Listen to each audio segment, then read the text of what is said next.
What is up, you guys? Welcome back to another video. In this video, we're going to be going over just about 20 different parts of an electric skateboard. Let's get started. Try to catch me howling at the moon.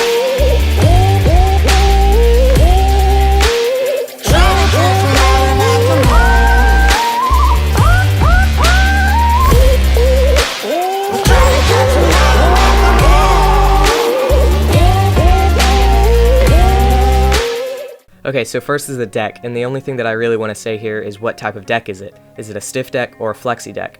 A stiffer deck is going to give you more stability, but a flexier deck is going to give you a smoother ride. Now trucks, there are a few things that I want to talk about here. I'm not going to go into too much detail though. First is your riser pads. Some boards have them, some don't. All they do is dampen vibrations a little bit. Next is your kingpin, which is what the truck assembly actually sits on.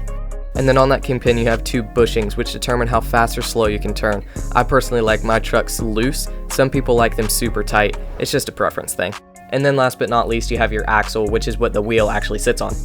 Next is your wheels. Electric skateboards usually come with really big wheels. On my board I have 105mm cloud wheels, which are aftermarket. And then inside the wheel you have two bearings, which is what actually lets the wheel spin. Okay, now we're going to get into the electric skateboard specific things. First is your battery, which you can't see here because on this board it's built into the deck. Next you have your electronic speed controllers, or better known as just the ESCs.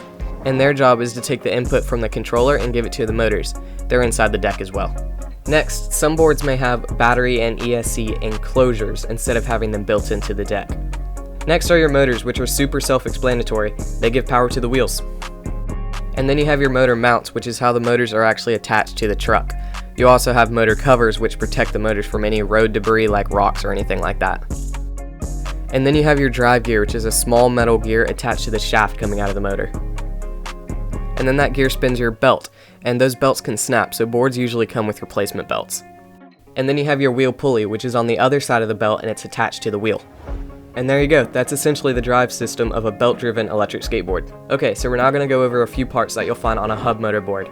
The drive system of a hub motor board is way simpler, there's only a few parts. First, you have your hub motor, which is a motor that's built into the wheel, so instead of having a wheel core, you have a motor.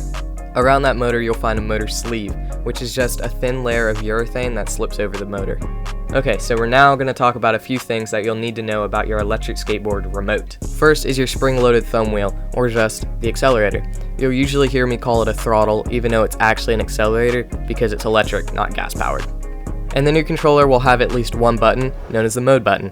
It basically controls all the settings on your remote, like changing through speed modes, forward, reverse, things like that.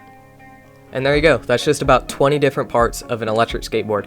Hope you guys enjoyed this video. Hope it helps some of you guys out that are just getting into electric skateboards or just about to buy your first board. I figured I would make this video because I say a lot of these terms in my videos, and I figured some of you probably didn't know what I was saying if you're not really into electric skateboards yet, if you haven't gotten your first board yet. So I hope you guys enjoyed this video. I'll see you in the next one. Later.